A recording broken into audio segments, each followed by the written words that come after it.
อยากขอเลขขอเบอร์ว่าซั่นเขาคอมเมนต์มาเนาะเอาสิขอเลยไปเลย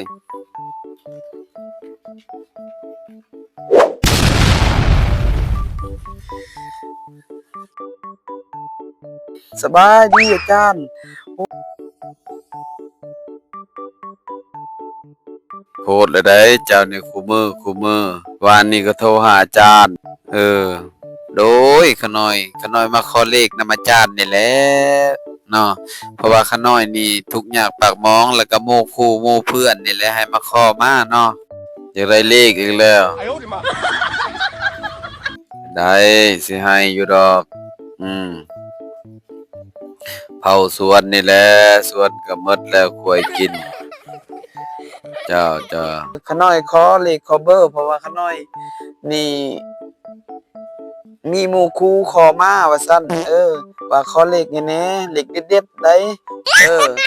โอเคกินน้ำก่อนอาจารย์กินน้ำก่อน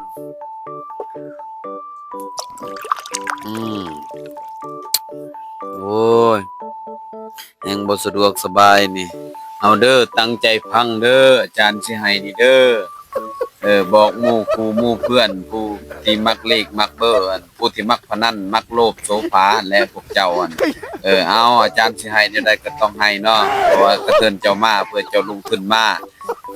สิให้เลขเด็ดเด้อนี่ตอนแรกนี่เจ้าใส่เด้อเพราะว่ามื้อนี้วันพุธแล้วค่อยฮู้หมดวันเนาะ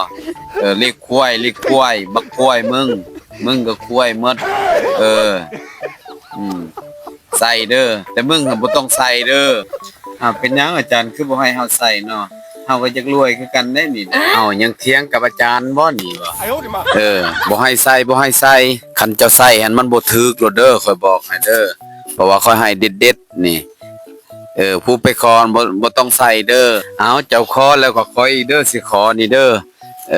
เพราะว่าเจ้าขอหลายได้ยินข่าวว่าเจ้านี่เป็นหมอลำกะเลยเนาะเจ้ากะเลยให้ข้อยฟังดีกว่าเป็นภาษาพวกเจ้าหั่นน่ะมะญิมะเยาะเด้อข้อยอยากฮู้เพราะว่าเจ้านี่เขาว่าได้ยินข่าวว่าเจ้ากะเลยได้แม่นแต่บ่โดยขน้อยกะเลยได้ขน้อยแต่ว่าบ่ม่วนเด้ขน้อยเจ้าขน้อยสิกะเลยให้ฟังเด้อจันเด้อฟังเอาเด้อฟังเบิดสุคนนั่นแหละขน้อยสิกะเลยเนาะสิเปิดคาราโอเกะได้อาจารย์เพราะว่าอยู่นี่มันบ่มีเนาะฟังเลยสตาร์ทไปหมอลำก็เลยให้รูเด้อสงัดไปเด้ออย่าเบื่อให้ยินประใดเนาะ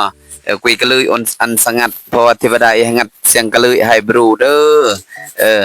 คุยลำก็เลยม่วนบ่ม่วนนั่นไอ้ปลายนังเด้อยินประใดเงียกุนเยอะเว้ยเลื่อนผ่านเด้องัดก็เลยก็เว้ยงัดแล้วกันเยอะเลียดกดไลค์กดแชร์โอนเฮอเด้อ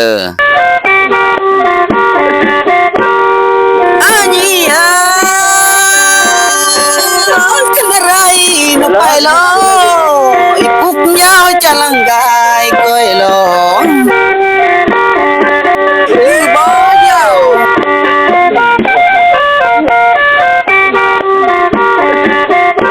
ania sepinya pai re lo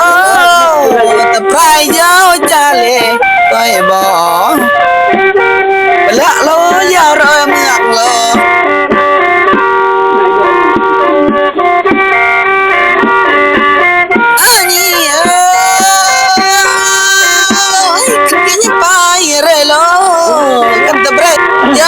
สลบให้บอกม่วนเนาะ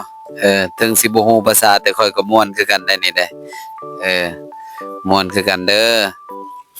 เมื่อโลดพอแล้วสำนี้อาจารย์ให้ก็สำนั้นแล้วเด้ออย่าลืมเลขควายใส่แน่เขาสิส่ง QR code ให้เด้อคันถึกแล้วให้เขาโอนให้แน่เห็นว่ากะคันบ่มีไผโอนแล้วค่อยบ่ให้อีกเด้อต่อไปเด้อสำนี้แหละแต่เจ้าเองบ่ต้องใส่เด้อบอกหมู่ครูเจ้าเพราะว่าเจ้าว่าบ่ทันมี FC เนาะก็อย่าลืมติดตามเพิ่นแน่พี่น้องฮักแพงเพิ่นแน่เพราะว่าเพิ่นนี่ลงทุนหลายอีหลีเนาะเพื่อสิไปฮอดแล้วเพิ่นร่ำก็เลยก็ม่วนอีหลีได้เนาะถึงสิบ่ดงบ่ดังก็หมู่ครูเฮาเองเนาะติดตามเพิ่นแน่ว่าซั่นขอบใจขอบใจหลายๆเด้ออาจารย์ขน้อยก็สิเมื่อก่อนเนาะขอบใจหลายๆสำนี้ก่อน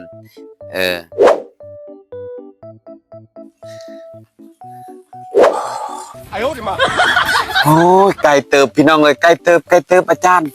ไกลเติบเนาะคือพี่น้องเห็นนั่นแหละโอ้โคตรไกลเลยว่าซั่นเฮาไปหาอาจารย์เฮ็ดในรีอาจารย์เนาะทุกคนเนาะขอบอกขอบใจเด้อพี่น้องที่เข้ามาคอมเมนต์มาเนาะที่รับชมในคลิปหลังๆก่อนนะเนาะอันนี้เห็นเฮาไปหาอาจารย์รถว่าซั่นโอ้ยพออาจารย์ในรีทุกคนเลยโคตรเลยเห็นอาจารย์แล้วว่าซั่นติดตามน้ำกันได้พี่น้องแล้วก็อย่าลืมกดไลค์กดแชร์เนี่ยเป็นกำลังใจว่าซั่นพี่น้องนี่เพื่อพี่น้องไอรีเพราะว่าพี่น้องขอกันเข้ามาว่าซั่นเนาะว่าอยากเห็นอาจารย์อุ้ยเห็นไอรีอาจารย์พี่น้องโคตรไก่อยู่เทียงหน้าว่าซั่นไปเผาอีหยังสวนนั้นจักสวนมีซังสวนนี้ยังวะสวนมันแต่บ่มีฮอดมันควยกินเบิดว่าซั่นโอ้เทวดาก็มีควยเสยพี่น้องเอาขอขอบใจหลายๆคลิปนี้ก็เพียงส่ำนี้พี่น้องบ๊ายบาย